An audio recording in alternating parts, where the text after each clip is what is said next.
the answers, I change the question. Rep through rep. Yeah. Woo!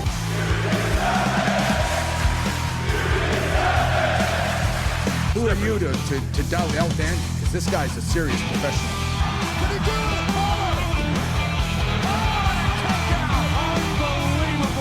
Too hot to handle and too cold to hold. And I am Macho King Randy Savage.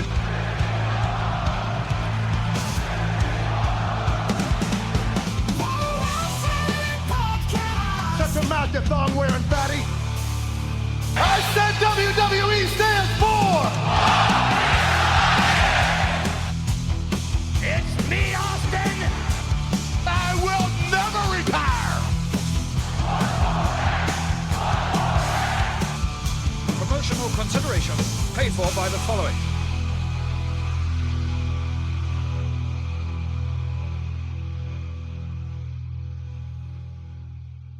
Hey, yo, Pro Wrestling Podcast listeners, welcome to the show where we don't sing it, we bring it. Help us out and click subscribe to show your support. And on YouTube, enable the bell.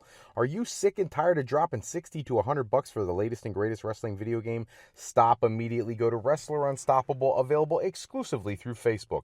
Create a wrestler, sign contracts, get into storylines, headline PLEs, even build your own corporation from the ground up. All included in Wrestler Unstoppable, available now to all Facebook users, totally free. If you want to become a member of the Pro Wrestling Podcast family, you want your name in the shoutouts, like my good buddy John down in Texas. John, thank you as always for your support. Check out our Patreon page at patreon.com/Pro Wrestling Podcast. Sign up today. We've got loyalty rewards. If you contribute a $15 price tag every month, you will automatically host a live episode with myself. If you contribute $7.50 a month, we can get you into a drawing to also host a live show. Hello, everybody. Welcome to this episode of the Pro Wrestling Podcast. If you've got questions, comments, something you want me to touch on in the future episode, drop us a line. Pro Wrestling Sound Off line, 267-642-1160, and we will get to those comments and questions in a future episode. Tonight's episode primarily focused on breaking news in the world of wrestling. Many, many talent cuts going on today, and honestly, it's so many that it's hard to keep up with, you know. And I got to throw this out to John in Texas, my number one Patreon, for alerting me to turn on the internet and take a look and see what was going on. WWE, it was announced earlier today, there was a whole lot of backstage positions, back office positions, one of them in creative that goes all the way up to being a right-hand person to Triple H. But there was no announcement of talent releases. As a matter of fact, I was on Wrestle Talk News earlier, and they had an episode up where they actually made reference to that, that they hadn't heard that there was going to be any talent releases, and actually the one host on the show was joking about how he was going to have to pop on and do an episode from his home through his cell phone if releases for talent actually happened. But as it turns out, that's exactly what happened. So today, let's go with the earliest report that I saw out there. Apparently, it was reported by Fightful Select and ahead of SmackDown that Dakota Kai, formerly of Damage Control, and Shayna Baszler, who recently was Pure Fusion Collective, had been released from the company, alongside Braun Strowman, who this is not his first time being released, same for Dakota Kai. The ones that kind of surprised me, Braun Strowman kind of shocks me, Kaden Carter and Katana Chance were also released. So it's a lot of talent. You know, Baszler coming out on X right away and saying, no one can offer what I have to offer, a reality, let the galaxy burn. She had a very good perspective on it. With Dakota Kai coming out on X, and she puts up a video clip that says, shizzle, here we go again. Interesting stuff. They are not the only people to be released. So further down in the news feed, Cora Jade, who has not been featured predominantly on NXT, but in the past has been a major player on NXT, has done a little bit with TNA in the crossover. She was also released. Riley Osborne. Jakara Jackson, who was in a tag team very recently and had a whole thing going on with Meta-4 being reformed only this past week. She's also released. Eddie Thorpe has been released, who's been featured regularly on TV. And Gigi Dolan. So this is a large number of talents being cut by WWE today, and it's Look, I get it. It's that time of year. I hate to say it because it sounds so absolutely ridiculous that, you even have to have that conversation. But this time of year, it seems like every year, and let's be honest, ready? We're going to go down a business conversational side of things. WWE is a publicly traded company. This is the time of year when they want to increase their profitability because they have to report their earnings and pop the people who were purchasing stock. Well, one of the ways you can instantly add money to your bottom line is by cutting talent. Get rid of those salaries. Now, I will say this, and this is the first thing that popped into my head when I heard about the cuts. And again, throwing that out to John because it was really his message to me that got me looking at all this stuff. But when you look at some of the talent that was cut, Cora Jade, for example, has been doing a lot of crossover with TNA. Last weekend, we saw that Indy Hartwell showed up in TNA Wrestling, who has a working relationship with WWE. So if WWE is looking to shed salary and some of these people end up in TNA, they really are still able to use them, I don't want to say at their discretion, but certainly easier and not have to pay the level of salaries that they're probably paying in WWE that they probably won't get the same level of salary in TNA. So are all of these people going to migrate to TNA? I don't necessarily think so, but I certainly don't think it's out of the realm of possibility that some of them head there. Somebody like a Cora Jade, somebody like a Jakara Jackson could easily end up there. Blair Davenport, released a few months ago, is already released. There could be something where they reform the alliance she had with Cora Jade and go and do some things on the independent scene. There's a lot going to be open to these young folks. They are all incredibly talented. I feel bad for some of them that this is not the first go-around. Dakota Kai, I've never thought got the respect and appreciation she deserves. I really thought she should have been the first Intercontinental Women's Champion. Didn't get that opportunity. That's really the last major thing we saw her do. Jakara Jackson, I thought, was really starting to get her feet under her, and I thought she was going to be a main roster call-up at some point. Eddie Thorpe had been doing some great work for NXT.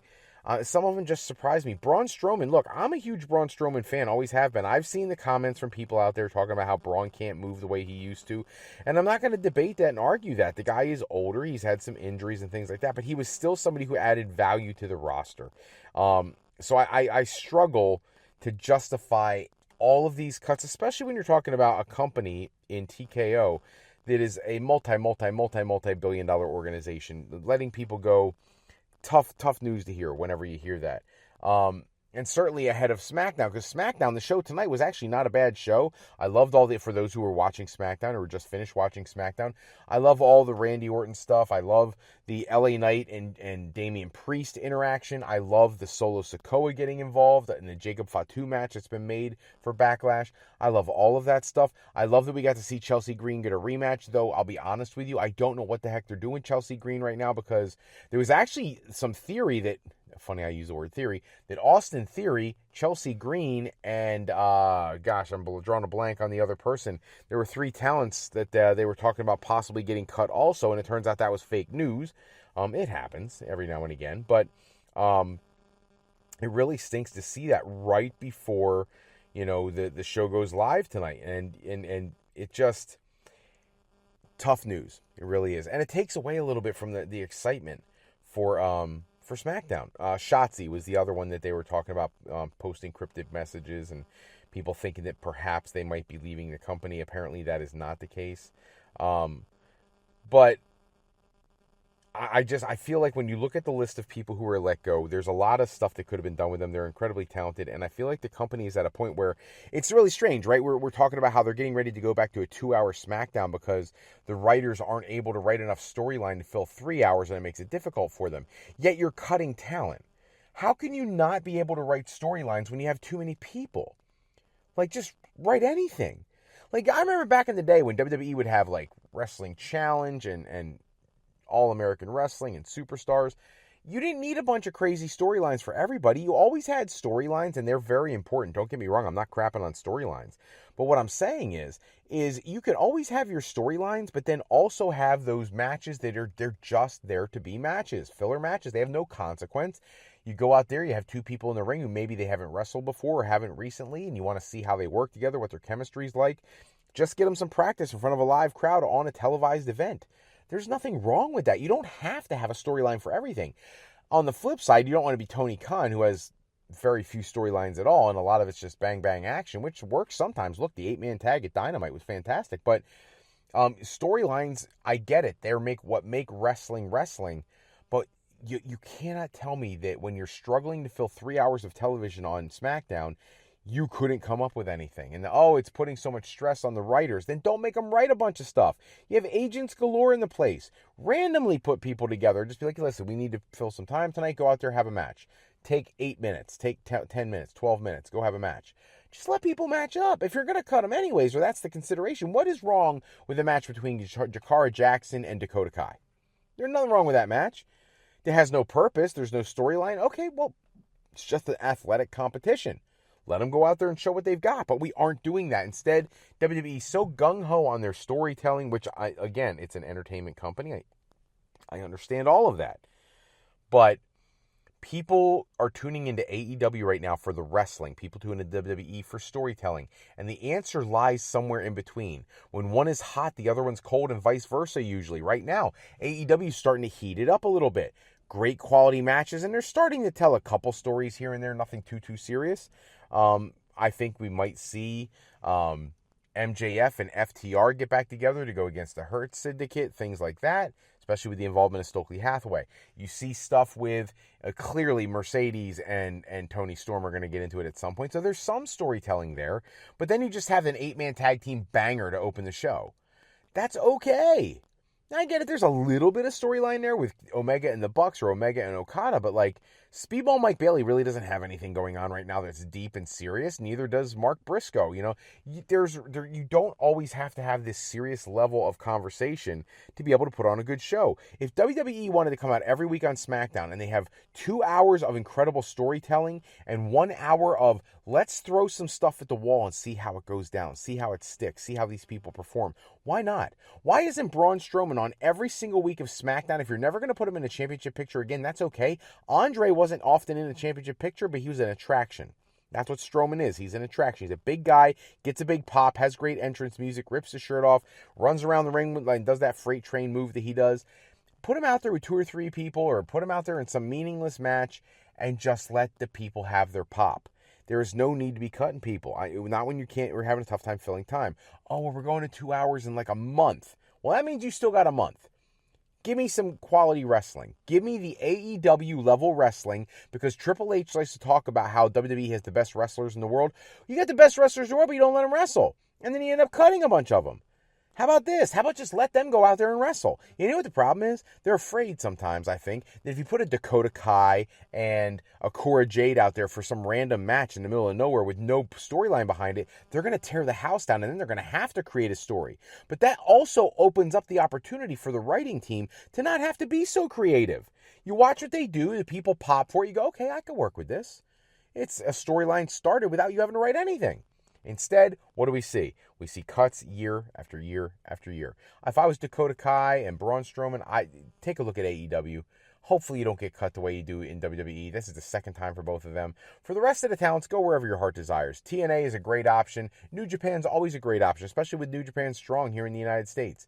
CMLL is a possibility. With the new acquisition of AAA, I guess they could go work for AAA, even though that's technically WWE or whatever. I don't know. There's a lot of opportunities. GCW is out there, who's a phenomenal product. MLW, phenomenal product. A lot of options for people to wrestle right now, just not going to get that same level of money that you would in WWE, but you could still make an incredible living. And if you don't believe that, check out Matt Cardona. Look at everything he's done. The guy is making more money now, gets to pick his schedule and have an incredible time on the indies. A lot of these people should be following his lead and doing that kind of stuff. That's all the time we have for this episode. Check back with us next episode. We'll run down the latest wrestling news and rumors. Special thanks, as always, to Suno AI for generating the music and sound effects we use in our show.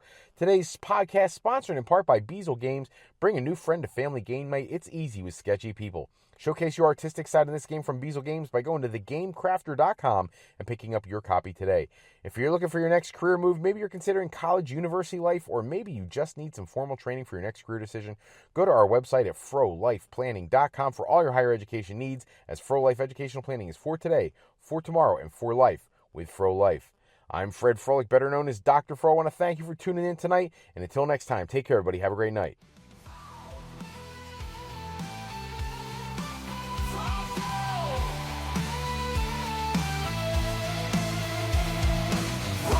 king of